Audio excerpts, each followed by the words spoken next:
महिलाएं और बच्चियों की सुरक्षा कोई लग्जरी नहीं है, ये आज के भारत की सबसे बुनियादी जरूरत है। और मैं साफ कहना चाहती हूं, महिलाएं और बच्चियों के खिलाफ अपराध पर हमारा आक्रोश इस बात पर निर्भर नहीं होना चाहिए कि किस राज्य में किसकी सरकार है।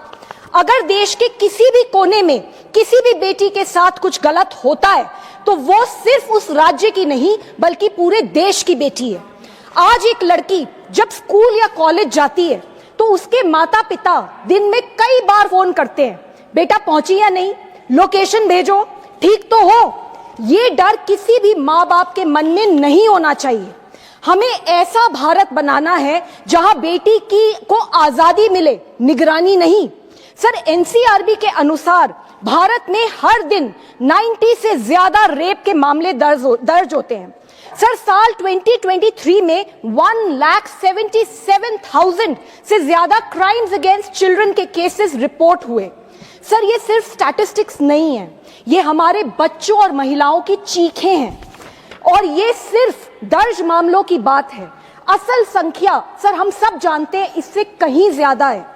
सर, एक कड़वी सच्चाई ये भी है कि एक बार किसी लड़की के साथ कुछ लोग शोषण करते हैं और उसके बाद ज्यादातर मामलों में पूरा सिस्टम मिलकर उसके साथ शोषण करता है।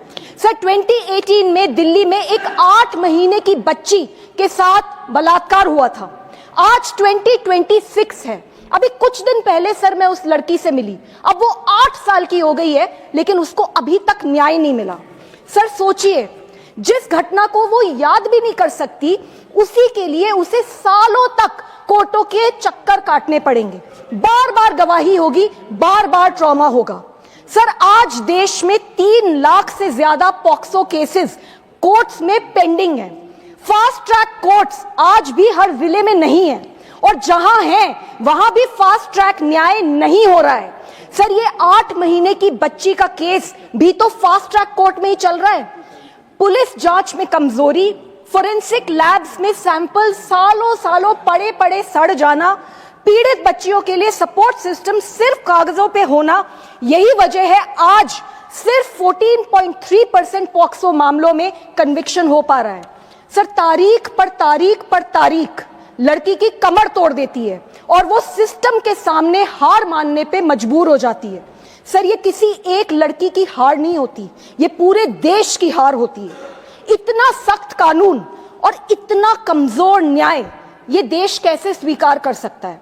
सर, 2018 में जब उस 8 महीने की बच्ची के साथ गलत हुआ था, मैं आमरण अनशन पर बैठी थी। मेरे अनशन के 10वें दिन पर छोटे बच्चों के साथ जो रेप करते हैं उनको फांसी की सजा हो, ऐसा अध्यादेश सरकार ने पारित किया था। लेकिन सर, मैं आज ये सवाल पूछना चाहती हूं, कितने लोगों को फांसी की सजा हुई? सच ये है कि इस देश में अपराधियों को डर नहीं लगता। उन्हें लगता है कि पैसा और रसूख के बल पर वो कभी भी बेल पर या पैरोल पर बाहर आ जाएंगे। अगर सर सजा का डर ही नहीं होगा तो अपराध कैसे रुकेंगे? Until there is certainty and swiftness of punishment, nothing can change in this country. Sir, सदियों से जीबी रोड हमारे संसद से सिर्फ 3 किलोमीटर की दूरी पर एग्जिस्ट कर रहा है। सर, यहाँ 90 ब्रॉथल्स हैं और हर दिन यहाँ 5,000 जो महिलाएं हैं उनके साथ कई बार शोषण होता है। कई बार हमने यहाँ से अंडर एज लड़कियां रेस्क्यू करी हैं। सर, एक लड़की जो 15 साल की थी, जब मैं उसको वहां रेस्क्यू करने गई तो सर उसको तहखानों में छुपा रखा था। हमें 4 से 5 घंटे लग गए उस बच्ची को उन तहखानों में से बाहर निकालने में। सर, वो देखने में 32 से 33 साल की लग रही थी, पर जब हमने उसका बोन एज टेस्ट कराया तो वो 14 साल की निकली। सर, उसने हमें बताया कि वो 9 साल की उम्र में बेची गई थी जीबी रोड पे और हर दिन उसे ऑक्सीटोसिन के इंजेक्शंस लगते थे जिससे कि उसके बॉडी पार्ट्स बड़े दिखे। और सर, हर दिन कई लोग उसके साथ शोषण करते थे। जब तक हम उस पर पहुंचे तब तक sir she was suffering from several diseases. हमने उसको दिल्ली सरकार के शेल्टर होम में रखवाया सर, लेकिन वो वहां से भी कुछ दिन के बाद गायब हो गई। हाई कोर्ट तक ये मैटर गया। हाई कोर्ट ने भी अपनी पूरी जान लगाई कि लड़की को वापस ढूंढ के ला सके, लेकिन सर वो लड़की नहीं मिली। आज भी मुझे नहीं पता कि वो लड़की कहाँ है, किस हालात में है, जिंदा है या नहीं है। सर, ये हाल है देश में। और सर अब तो गली गली में जीबी रोड खुल गए हैं। ज्यादातर spas are fronts of prostitution rackets and ऐसे गलत स्पास धड़ल्ले से पूरे देश में खुले हुए हैं। सर मैंने कई स्पास में रेड करी है और मैं एक स्पा में जब मैं अंदर घुसी तो मैंने देखा कि वहां पर एक लड़की जो 16 साल की थी और दिल्ली सरकार की स्टूडेंट थी, वो एक कमरे में वहां पे 2 आदमी थे और उसके साथ शोषण हो रहा था। सर हम उसको वहां से रेस्क्यू करके लेकर आए। काफी सारी एफआईआर भी हुई है, काफी जांच भी हो रही है, पर sir state governments have to act on this issue. Spas have to be regulated in this country and cross gender massage has to be banned across, otherwise कानून सर सिर्फ पेपर पे रह जाएंगे। सर 9 साल तक दिल्ली महिला आयोग में काम करा है मैंने 8 महीने की बच्ची से लेकर 90 साल की दादी तक के यौन शोषण के मामले देखे हैं सर, उनको हैंडल करा है। और एक बात बिल्कुल साफ है सर, रेप कपड़ों से नहीं होता, रेप मानसिकता से होता है। कपड़े बहाने हैं, समस्या सोच है। हम सबके घर में सर माँ है, बहन है, पत्नी है, बेटी है। अगर आज हम किसी और की बेटी के साथ अन्याय देखकर चुप रह जाए तो कल सर बारी हमारे घरों में भी हो सकती है। महिला सुरक्षा सिर्फ पुलिस या सरकार का काम नहीं है, ये पूरे समाज की सामूहिक जिम्मेदारी है। इसलिए सर कानून जरूरी है, लेकिन उससे भी ज्यादा जरूरी है उसका सख्त और ऑनेस्ट तरीके से इम्प्लीमेंटेशन। सर नंबर 1, पुलिस के संसाधन बढ़ाए जाने चाहिए और जवाबदेही तय की जानी चाहिए। सर हर जिले में फास्ट ट्रैक कोर्ट्स होने ही चाहिए and they should work in a fast track manner. Sir तीसरा, हर जिले में आधुनिक फोरेंसिक साइंस लैबोरेटरीज होनी चाहिए। सर आज इन लैबोरेटरीज का हाल बहुत बुरा है और इन लैबोरेटरीज में सैंपल सालों साल सड़ते रह जाते हैं। सर 20,000 की पेंडेंसी होती है।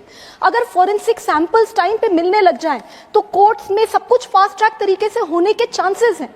सो we have to focus on this sir. 4th, child welfare committees को संसाधन मिलने चाहिए। आज चाइल्ड वेलफेयर कमिटीज सिर्फ कागज पे हैं, कुछ डिस्ट्रिक्ट्स में तो एग्जिस्ट भी नहीं कर रही हैं। ना उनके पास कोई स्टाफ है, ना ही उनके पास कोई संसाधन। We need to work on that sir. Sir public prosecutors की संख्या और जवाबदेही दोनों तय होनी चाहिए। सर हमने दिल्ली महिला आयोग में रेप क्राइसिस सेल के अंडर हर पब्लिक प्रोसिक्यूटर के साथ हमने स्टाफ दिया था सर, और उसके चलते हमने लाखों लड़कियों को विक्टिम कॉम्पनसेशन दिलवाया, क्योंकि पब्लिक प्रोसिक्यूटर एक अकेला इंसान कितने केसेस हैंडल करेगा। They also need support, they also need our entire system to stand behind them so that they can fight for the cause of that girl. Sir जो लोग गवाही देते हैं उनकी सुरक्षा भी सुनिश्चित होनी चाहिए। सर रेप सर्वाइवर्स के लिए रिहैबिलिटेशन लॉ होनी चाहिए so that their social, psychological, educational, skilling, livelihood needs are met. और सर पुलिस स्टेशन से लेकर पब्लिक स्पेसेस तक सीसीटीवी की कवरेज बढ़ानी चाहिए। और सर सबसे ज्यादा जरूरी, किसी भी नेता या अधिकारी पर अगर कोई लापरवाही करे तो उस पर सख्त से सख्त कार्यवाही होनी चाहिए। सर मैं निर्भया की मां से मिली थी और मैं उनके संघर्ष को सलाम करती हूँ। सर उन्होंने एक बात मुझे बोली थी जो मुझे सोने नहीं देती कभी कभी। उन्होंने मुझे ये बोला था कि कभी कभी उन्हें लगता है कि अगर उनकी बेटी जीवित होती तो वो ये जो न्याय पाने की जिल्लत है हमारे देश में, इसको कैसे सह पाती। क्योंकि सर निर्भया तक से पूछा गया था कि तुम बस में क्यों गई, ऑटो में क्यों नहीं गई, तुम रात में क्यों गई, तुम दिन में क्यों नहीं गई, वो लड़का कौन था, तुम्हारा बॉयफ्रेंड था। सर ये सारे सवाल लड़कियों से ही क्यों पूछे जाते हैं हमारे देश में। सर मुझे वो दिन देखना है जब भारत में कोई निर्भया ना हो। मुझे वो दिन देखना है जब भारत की हर बेटी बिना डर के आधी रात पे घर लौट सके और उसके माँ बाप चैन की जिंदगी जी सके। Thank you so much sir.